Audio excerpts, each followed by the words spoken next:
I thank the chairman, and I want to thank the gentleman from Wisconsin, Mr. Ryan, for his outstanding leadership and all the hard work he has shown in leading this effort to put together a budget for this House. I also want to commend the hard work of his members and the committee for bringing this forward. Mr. Chairman, the federal government is broke. We borrow nearly 40 cents of every dollar we spend. Our debt is more than $14 trillion and is averaging yearly the trillion-dollar deficits. We simply cannot afford to keep spending money we don't have, and we must bring down the debt. Now, for years, this House, including legislators on both sides of the aisle, has kicked the can down the road. Americans were led to believe that we could spend hundreds of billions of dollars that we don't have and that there'd be no consequences. And when it came to fostering an environment where American business could compete in a global economy, we became complacent. This must stop. It's time to be honest with the American people. Mr. Chairman, we stand at a crossroads. Before us lies two divergent paths.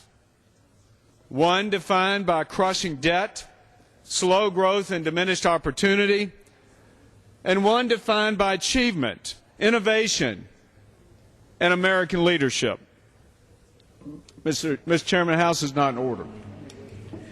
The gentleman is correct. The committee is not in order. Conversations be suspended. The gentleman may proceed. Thank you, Mr. Chairman. By demonstrating courage and directly confronting our challenge at this critical moment, we can fulfill the promise of America and pass on to our children a nation that offers everyone a fair shot at earning their success. The House Republican budget is an honest, fact-based proposal that details our vision for managing down our debt and growing our way back to prosperity. First, we will stop spending money that we don't have. This budget cuts non-security discretionary spending to below 2008 levels and freezes it for 5 years.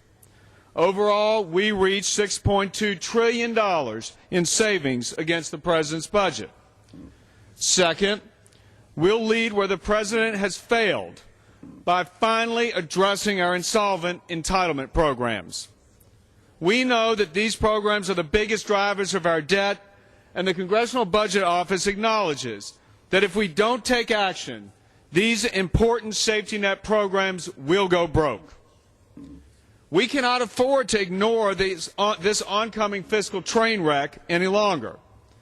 While it may be seen by some as politically risky, we Republicans are willing to lead because, to be frank, complacency is not an option. To be clear, our plan will not touch benefits for today's seniors and those nearing retirement.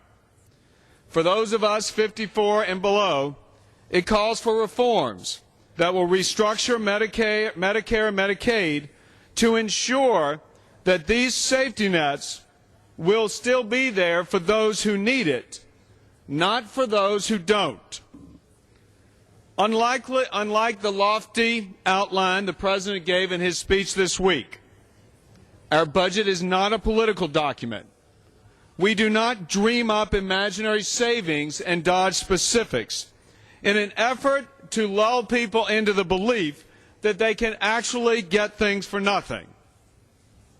Our budget is a concrete plan for getting our fiscal house in order, and we do not resort to tax increases on the very small businesses and job creators we need to put America back to work.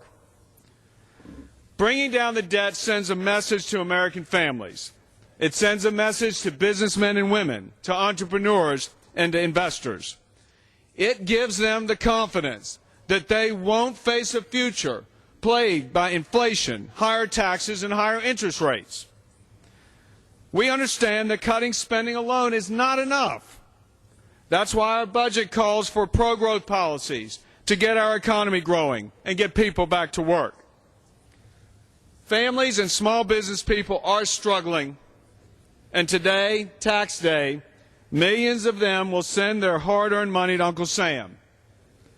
The last thing we should be asking them to do is to send yet again more. Instead, our budget calls for a more competitive tax system that will encourage the economy to grow, create jobs, and spur investment in the private sector. We call for the end of crony capitalism that allows privileged industries to gain competitive advantage in our tax code. And we call for a more simple system that lowers rates for all, but makes sure everyone pays their fair share. Mr. Chairman, with this budget, House Republicans are changing the culture in Washington from one of spending to one of savings. Finally, Mr. Chairman, America will see that it can get its fiscal house in order after years of mismanagement. We are finally doing what families and small business people have been doing for years, tightening the belt and learning how to do more with less. Again, Mr. Chairman, I thank Chairman Ryan and his committee for their outstanding leadership, and I urge my colleagues to support this resolution. Yield back.